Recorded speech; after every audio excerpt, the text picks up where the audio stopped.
जय मसीह की उत्पत्ति अध्याय 35। राहेल की मृत्यु।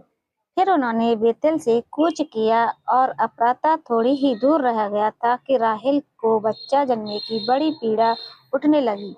तब उसको बड़ी बड़ी पीड़ा उठती थी। तब धाई ने उससे कहा, मत डर, अब की भी तेरे बेटा ही होगा।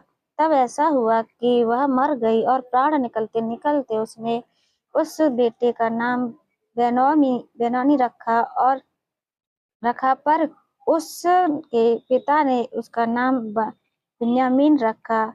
यों राहेल मर गई और अप्राता अर्थात बेतलहम के मार्ग में उसको मिट्टी दी गई। याकूब ने उसकी कब्र पर एक खंभा खड़ा किया। राहेल की कब्र का वह खंभा आज तक भी बना है। फिर इज़राइल ने कूच किया और एदेर नामक उम्मट के आगे बढ़कर अपना तंबू खड़ा किया। याकूब के पुत्र, जब इज़राइल उस नगर में बसा था, तब एक दिन ऐसा हुआ कि रूबेन ने जाकर अपने पिता की अकेली बिल्हा के साथ कुकर्म किया और यह बात इज़राइल को मालूम हो गई। याकूब के 12 पुत्र हुए।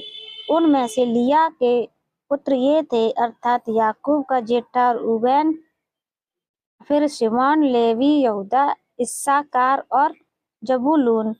और राहेल के पुत्र ये थे, अर्थात यूसुफ और बिन्यामीन। और राहेल की दासी बिल्हा के पुत्र ये थे, अर्थात दान और नप्ताली। और लिया के दासी का जिल्पा के पुत्र ये थे, अर्थात गाद और आशेर। याकूब के ये ही पुत्र हुए और उससे पद्दनराम में उत्पन्न हुए। इसहाक की मृत्यु। याकूब मम्रे में, जो करियत अब्रा अर्थात हेब्रोन है, जहाँ अब्राहम और इसहाक परदेशी होकर रहे थे, अपने पिता इसहाक के पास गया। इसहाक की आयु 180 वर्ष की हुई और इसहाक का प्राण छूट गया और वह मर गया और वह बूढ़ा और पूरी आयु का होकर अपने लोगों में जा मिला। और उसके पुत्र एसाव और याकूब ने उसको मिट्टी दी। सभी को जय मसीह की। Bye bye. प्रभु को महिमा मिलती रहे। आमीन। बाय।